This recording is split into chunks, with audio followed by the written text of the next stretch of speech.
Well, baby, I'm on it with a bottle of wine and an old dirt road. Are you ready to go?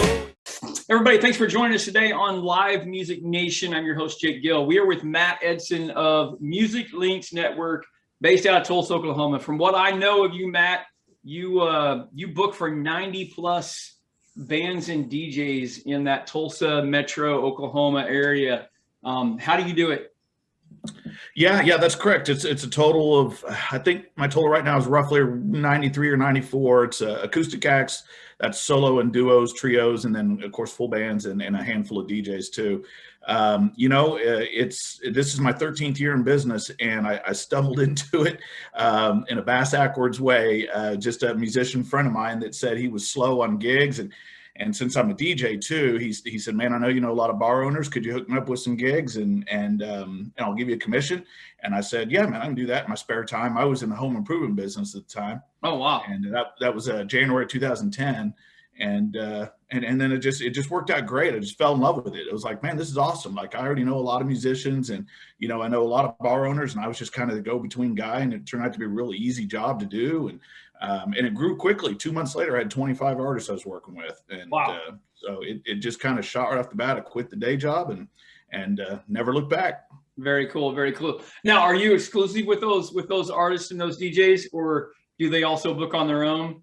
Yeah, as a matter of fact, I encourage them to book on their own. No, I don't have anybody sign any exclusive contracts. Kind of the arrangement is just that go get as much stuff as you can on your own, and then I'll try to fill in the holes in your calendar for you and very cool. Get you the rest. Very cool. Very cool. What was COVID like for you guys? Awful, horrendous. I mean, it was just a nightmare. I lost 76% of my business that year. Okay. And but again, as bad as that year was, last year was the comeback, and last year ended up being the best year I've ever had since I've been in business. So it came back, with a passion. So what were some of the tactics and some of the things that you utilized during that COVID time, and you encouraged your artists and your musicians to use? Well, so, I'm sure as you noticed, a lot of people immediately had the idea of doing online performances, so I encouraged all my musicians to do that. And they, would set up where people could request songs, tip them, through Venmo, Cash App, PayPal, stuff like that. I even attempted to do that myself as a DJ. Just got talked into it one day on Facebook. I had made a post that I have a record player and a bunch of old vinyl that I've got, and I was playing like some Night Ranger and old 80s rock stuff, and made a Facebook post about it. And a bunch of my friends jumped on there and encouraged me to, "Hey man, why don't you do a live DJ show? Let's, and so it ended up growing to where that night I just went ahead and we were all shut down. No one was going anywhere. And so I set up my DJ gear in my living room, and I did an all request thing. So all day long, people were commenting on them, making requests for what songs they wanted to hear. And so I was just making notes of them. And then I was using my mic to actually, dedicate each song. Like, hey, this one, Steve asked for this, Susan asked for this, and doing that. And it was a lot of fun. And in the first 40 minutes, I had over 900 people watching. Wow. And then I got shut down. Really? So yeah, Sony Music Group found out about it. I guess it got too popular, and they shut me down because I didn't have the rights to all the music and stuff. So yeah. So I found out that DJs can't do that. Like, if you're going to DJ like a Facebook Live, you have to be making your own original music, I guess. Gotcha. And so then I ended up going over to the Periscope app. And that is now currently shut down. It doesn't exist anymore. But I did about 7 or 8 more online shows with different themes each time on the Periscope app. I did a 50s and 60s sock hop. I did a country one. I did a 90s alternative rock one. Did a disco one. All this type of stuff. So very cool. Very cool. What are some things that you learned during the COVID time as an agent for your artists that you're going to implement or continue to maintain through the post-COVID area? Are there some booking strategies? Are there some live performance strategies that maybe you're going to hang on to? Well, I don't know that I would call them strategies, other than the most obvious one is just everybody needs to put more money in their savings, because man, just no one saw that coming. We got blindsided, and the only way I survived is that my wife is a paralegal, and she was able to keep her job and keep working. So we got by on her paycheck and what savings we had. The biggest thing I learned through that COVID deal was how quickly that everybody, because here just within like the first month or two of it, people really learned how to start doing business online. I mean, and working from home, and then also, like I said, starting to do those live performances. I've got a couple of my artists. Mark Gibson comes to mind, that is literally still doing the online shows. Yeah. He just did, I think he did his 39th one just this past weekend, and still gets a lot of people viewing. And ironically, that's probably, like if your crowd that you're attracting, your fan base is, say, more in their 30s and 40s, then you're getting a lot of people who are parents, who that way they don't have to get a babysitter to go out and go watch a live show. They can just sit in their living room and listen to their favorite musician do a show. So I think it's a good idea that what Mark's doing, and a couple others out there that just keep on doing. Of course, it doesn't compare to performing live. I mean, live shows, we don't want that to ever go away again, but it is something good to have in your back pocket there. You're the first person to come on and just be honest and say we should save more. Like that's the first time in all these podcasts that we've been doing. You're the first one that said that's really what I learned in this whole thing. I mean, it's I know I sound like your dad, telling me, hey, put your pennies away, type. Yeah, but musicians need dad. They do. Yeah. If they don't have one on the road with them, they need one. And that's huge. That's huge. Yeah. What do you see in numbers wise? Are people back out? Are people still hesitant in your area? So far as Northeastern Oklahoma, like I said, last year, 2021 was my best year yet. It came back with a force. I mean, just everybody was so tired of being cooped up, and they all wanted to get back out. Or I shouldn't say everybody. There are a lot of people that are still trying to stay in and stay safe, but enough people wanted to get back out, and all the venues just were anxious to start booking live music again and start getting life like literally back to normal. I know that's become a worn out term now, this back to normal. Right. But it's the truth. I mean, that's just, until you get like literally everything taken away from you, you don't realize how much you appreciate the simple things in life of, just being able to go to a movie, go to restaurants, go to watch live music, that type of stuff. Sure. Yeah, absolutely. One of the things that we kept hearing and still continue to hear is we're fortunate enough to travel enough to different places in the country, but there's a lot of places, and not just live music events, but like places of worship in community centers. And we keep hearing that the word habit, people just got out of the habit of going out to bars, restaurants, and venues. And then the other habit is they habitually started spending their money elsewhere. So the money that they would normally spend on concerts and entertainment, they bought a side-by-side or a four-wheeler or a boat in the summer, and How do you think that habit will recreate, or do you think that it's going to take longer? Well, I think there's that answer comes on levels. In other words, because I know, for instance, my daughter lives in Queens, New York. She's going to school up there. Oh, yeah. And New York is a whole different animal than what it is, here in Oklahoma. We're pretty much wide open here, but there's still a lot of places that are partially shut down, or like the restaurants and bars are still doing half capacity type stuff. And so for them, things haven't really cycled back around to any sort of normalcy yet. So I guess the answer to that question just depends on where you live. But here in Northeastern Oklahoma, everything's pretty much back to normal. People's spending habits are back like they used to be. As that's how I met you, was through the Tulsa State Fair years ago. So, I manage several stages there at the fair, and we had the first Sunday of the fair was the biggest record attendance single day that we've had ever in the history of the Tulsa State Fair. So, I mean, we're talking, tens of thousands of people. They were ready to get back out. I read it's funny you brought the fair up. I read an interesting article that after like the second day, the fair manager stopped reporting the attendance because they were getting some backlash because numbers were so high. People were getting a little scared. So that's interesting that you mentioned that. That's really cool. Yeah, they definitely did. And I don't know if you saw, if you didn't, you should look this up. But there's a drone shot from overhead the night that Vanilla Ice was on the main stage, and it's the biggest attendance we've ever had. It fills out like all out. Like his crowd was all out in the food booths. It was in the carnival booths. I mean, it was way down there. It was enormous. Yeah, we'll definitely look that up for sure. Yeah, it was amazing. As a booking agent and a network, marketer in your area. What do you look for when you sign on a new act or you're helping somebody get booked? What are some qualities of the musician that you're looking for? Well, okay, so one thing that changed is back in the beginning, first couple years, it was me searching out a lot of acts and trying to find some people to build my roster to be able to offer the venues a bigger variety and stuff. As the years went on, it's just gone to where it's the other way around now. Now I get so many people that contact me.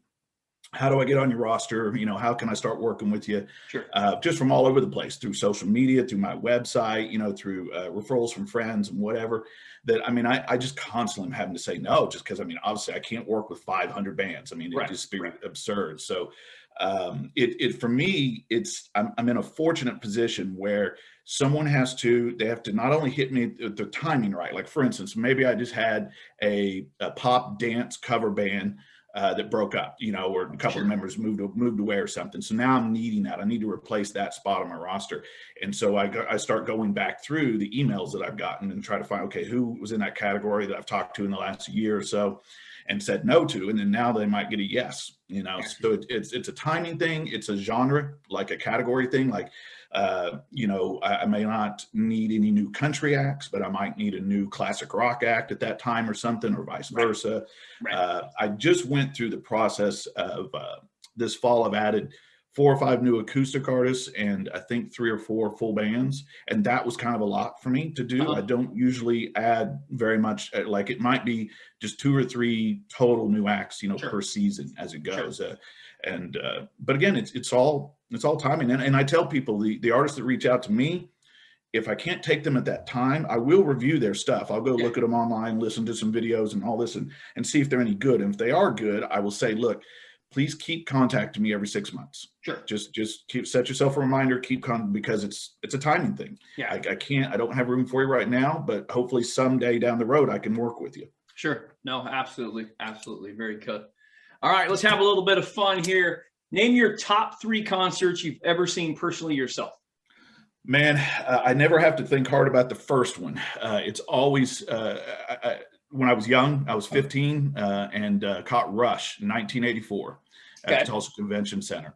And the major reason why that was my favorite concert, not only did it was a great stage act, obviously great, talent and music, all of that was there, but Neil Peart blew me away. Just blew me away. When he did his drum solo, I was just, jaw on the floor. I just couldn't believe it. And I'm not a drummer or anything. Right. I just thought, man, that guy is just a master of his instrument. It was amazing to watch. Yeah.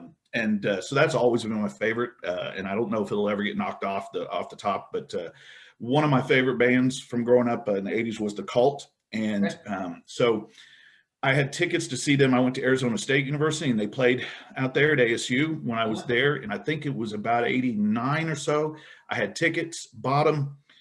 And then by the time the concert came around, I was a stupid, broke college student, spent all my money on beer and everything. So I needed money. So I sold my tickets and I was like, I'll see the Cult another time. Well, that next opportunity didn't come around until 2006. And they played the King's Ballroom in Tulsa. And that fall, I bought tickets when they went on sale, and it was like, I think, a March concert. And then my son who's 16 now, he was born with congenital heart disease. It's called tetralogy of Fallot, and he's had 3 open heart surgeries. Well, the second one ended up being we were in Houston for that surgery at Texas Children's Hospital during the Cult concerts. I had to give those tickets away, and so. Finally, so for 9 years, I was an MC on the Axis stage out at Rocklahoma. And so finally, the Cult came and played Rocklahoma. And the first time they were supposed to play was it got stormed out and canceled. And thank goodness they came back the next year. And I think it was 2018 was the year. And so it was great because not only did I finally get to see them, but being an MC for one of the side stages, I had access to the crow's nest over the main stage. So I got to literally be up on stage with them in the little crow's nest. And I got video shooting down the whole thing, looking right down at them. And you get the view that the musicians have looking out at, 80 to 100,000 people in the crowd. So it's pretty cool. Yeah. Very cool. Very, very cool. And then let's see, if I had to throw my third one in there, that would be probably a big tie between several, but just in recent times, I'll say couple of years ago, for my 50th birthday, my wife got me tickets to go see Kenny Chesney, who's my favorite country artist. All right. So we drove up to Wichita and stayed overnight and saw him on tour, and that was a really good show. Very good. All right. So then, final question: dead or alive, biggest dream act to book for? Man, well, like, I mean, if I could just, so it doesn't matter how huge they are. I got a chance to book a show. Yep. Okay. Well, right there, the Cult's going to be at the top of that list. And my other favorite artist is Lenny Kravitz. Okay. And another huge, I was growing up in the 80s. I was kind of a metalhead. So I was in more like the Van Halen, Ozzy Osbourne, Def Leppard. Yep. Those bands in that category would be really cool for me. Awesome. Very cool. Very cool. All right. So one last question for you. If you were talking to Matt Edson, 12-year-old Matt Edson, who had this burn in his heart, this seed in his brain that one day you wanted to be in the entertainment industry, what advice would you give to him? Find a way. But what I mean by that is, so growing up, when I was 12 years old, I was an athlete. I played lots of sports, ended up playing soccer for Arizona State. And then in my 20s, I don't know if you knew this about me, but I went on tour for a couple of years as a pro golfer. And really? Just low level mini tour stuff, nothing PGA tour. But so sports came easy to me. But my mom played piano in her church, and so we had a piano at home. She tried to teach me piano, even got me an instructor to come by the house. I was terrible at it. I have no rhythm. Right hand doing something different than the left hand, I can't do it. And then I tried to take guitar a couple years after that. Did that for about 6 months and was even worse at guitar than I was piano. So I just realized that I'm a lover of music. I just passionate about it. I was that kid that had the Columbia House subscription, and ordering all these cassette tapes and crap, and I always had more music than any of my friends did. But I couldn't create it. I couldn't make music. I was terrible at it. So in college, well, baby, I'm on it with a bottle of wine and an old dirt road, and you're ready to go. Out, number one, that was a great way to meet girls. So that had me hooked right away. Yeah. And number two, it gave me the feeling of what, similar to what you could be as a musician, playing music for people was the next best thing. It was the best thing I could do was be a DJ to entertain people with good music. Yeah. And and then through that, then many, many years down the road, like I said, just out of the blue, a musician friend asked me to do this, and somehow I ended up in the music business. Never thought I would do that. Never occurred to me. But it's ended up being the perfect storm. I've been in sales for most of my life. And so being that go-between sales guy, and I know what the entertainers, how they want to be treated at a venue and what they're looking for. Yeah. And then I've also managed some bars in my lifetime too. So I know what the bars want and what the venues are looking for. Yeah. And that perfect go-between. So somehow I found a way. To be in the music business when I have no music talent. None whatsoever. And so that's so cool. I'm just a lucky guy. I just lucked into it. And that's the best thing I'd say to myself. I wish I'd have thought of it earlier. Like if I would have had this idea when I was young, in my 20s and 30s, and could have been doing this my whole life, I would have led a happier life. Yeah, absolutely. Thank you so much for joining us, Matt. I appreciate it greatly. We learned a lot. I knew you had some knowledge in there, and I was hoping to hear from you. So you bet, Brett. Well, baby, I'm on it with a bottle of wine and